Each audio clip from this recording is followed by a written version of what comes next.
Welcome to my class.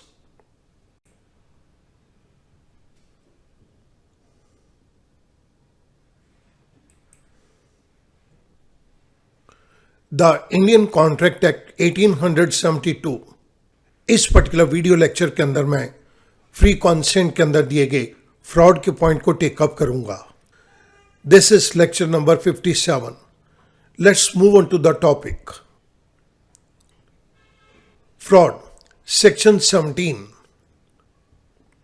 Section 17 के अंदर fraud का मीनिंग दिया गया है intentional representation of false fact to deceive the other party. एक पार्टी जानबूझ के गलत फैक्ट्स बतला के दूसरी पार्टी को चीट करना चाहती है, then it's a case of fraud. Derry versus Peek के केस के अंदर लॉर्ड हर्शल ने फ्रॉड की टर्म को डिफाइन किया है. Lord Herschel in this leading case defined fraud as a false statement made knowingly or without belief in its truth or recklessly careless whether it be true or false. एक व्यक्ति ने एक झूठी statement दी है जानबूझ के, या एक व्यक्ति ने कोई झूठी स्टेटमेंट दी है उसकी सच्चाई को जाने बिना, या एक व्यक्ति ने कोई झूठी स्टेटमेंट दी है वो इतना केयरलेस है अपनी उस स्टेटमेंट को देने के लिए कि उसे ये भी नहीं पता कि ये सच है या झूठ है. सो जहां पर एक झूठी स्टेटमेंट दी जाए उसके सच को जाने के बिना, then that is a case of fraud. Fraud is committed by a party to the contract. It must be proved that fraud was committed by a party to the contract, or ये बात prove होनी चाहिए कि जो fraud commit किया है वो party to the contract ने किया है, कॉन्ट्रैक्ट के अंदर जो पार्टी शामिल है उसने किया है. या बी पॉइंट, या कॉन्ट्रैक्ट के अंदर जो पार्टी है एक व्यक्ति ने उस पार्टी के साथ मिली भगत करके किया है. सो या तो ये fraud party to the contract कर सकती है, या ये फ्रॉड जो कॉन्ट्रैक्ट के अंदर पार्टी है उसके साथ मिली भगत करके कोई व्यक्ति कर सकता है. Let us look at an example. हमारे पास यहाँ पर एक वॉच सेलर है. We have with us Mr. Buyer. Mr. Buyer says that I want to buy a beautiful watch. मैं खूबसूरत वॉच को परचेज करना चाहता हूँ. वॉच सेलर उसे कहता है This watch is Japanese and worth ₹2000. ये जो वॉच तुम देख रहे हो ये 2000 रुपये की है और ये जापानीज है. You can see the made in Japan label at the back of the watch. तुम इस वॉच के पीछे ये मेड इन जापान का लेबल भी देख सकते हो. Seller knows that it is not Japanese watch, rather it is a fake watch. Seller जानता है कि ये जापानीज वॉच नहीं है बल्कि फेक वॉच है.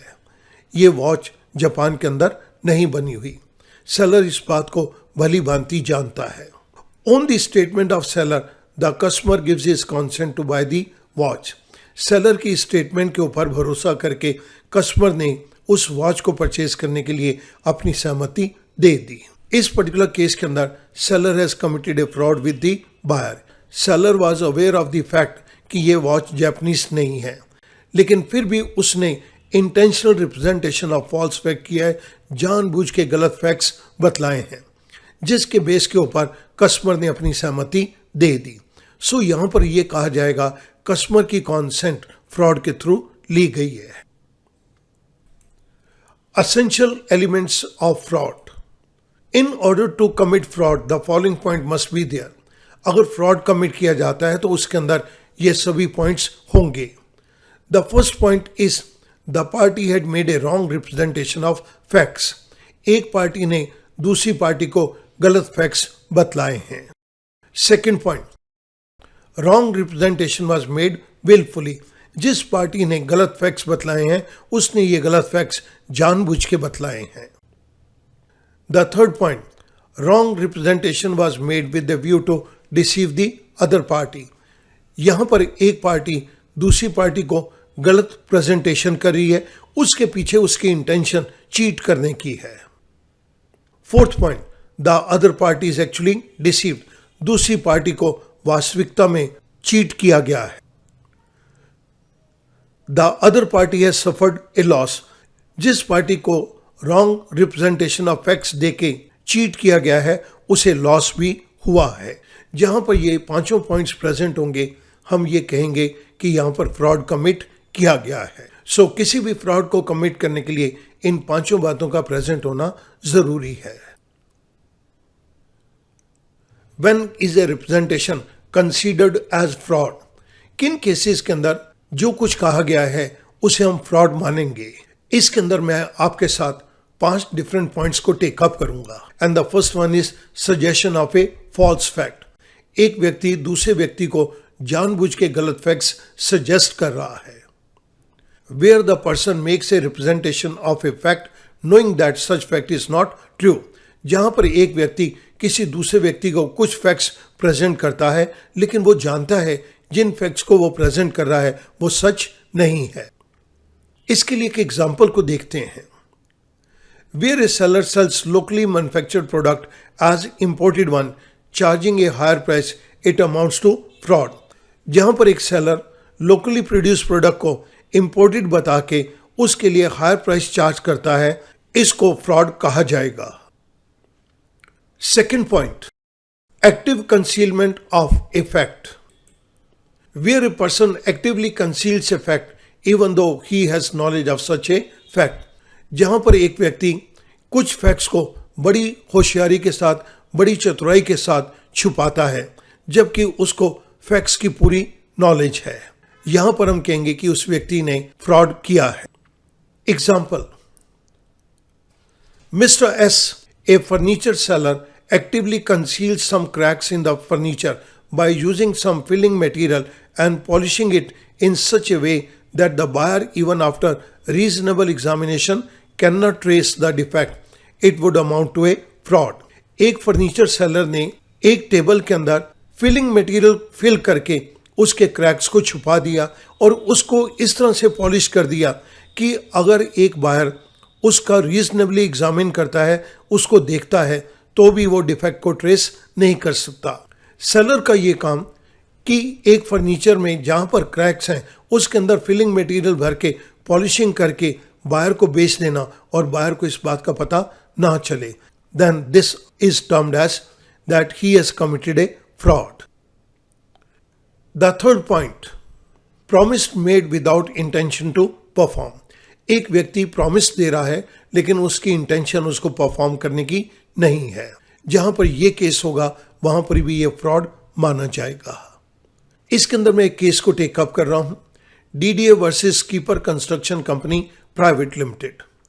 ए builder had made bookings for 3 times the number of housing units actually available. एक builder ने जितने घर बेचने के लिए अवेलेबल थे उससे 3 गुना ज्यादा उन घर की बुकिंग कर दी। It was constitute to be a fraud under section 17। Constitute means माना जाना।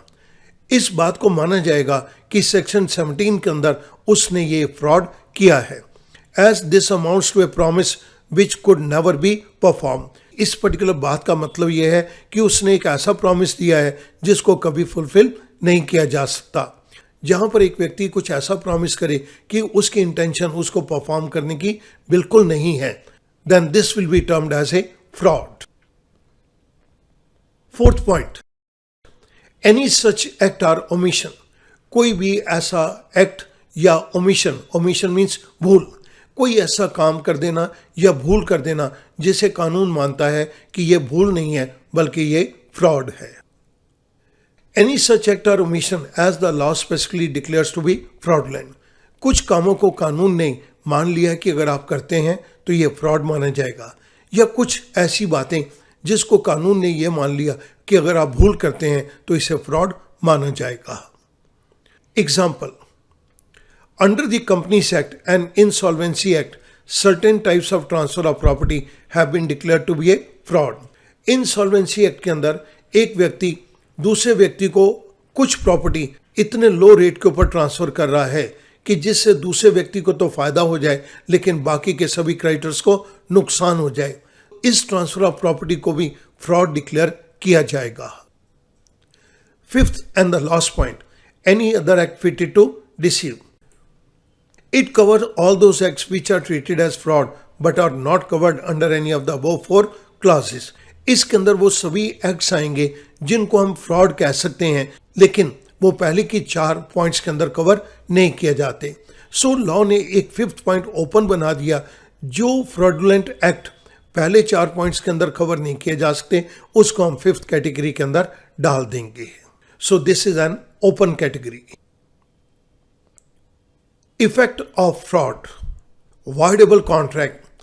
When consent to an agreement is caused by fraud, the agreement is voidable at the option of the party whose consent is so caused. एक particular agreement के अंदर जिस party की consent fraud के जरिए ली गई है, उसे इस बात का अधिकार है कि वो चाहे तो इस एग्रीमेंट को voidable कॉन्ट्रैक्ट के अंदर डिक्लेयर कर दे। The aggrieved party has the following right, जिस पार्टी को नुकसान पहुंचा है उसके पास ये अधिकार हैं। The first one is right to rescind the contract. The party whose consent was obtained by fraud can cancel the contract. जिस पार्टी की सहमति फ्रॉड के जरिए ली गई है, वो चाहे तो कॉन्ट्रैक्ट को कैंसिल कर सकता है।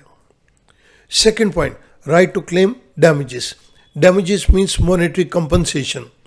The party whose consent was obtained by fraud can claim damages if he suffers some loss.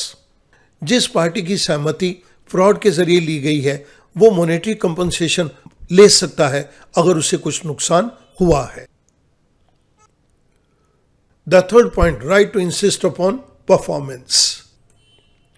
The party whose consent was caused by fraud may, if he thinks fit, insist that the contract shall be performed and that he shall be put in the position in which he would have been if the representation made had been true.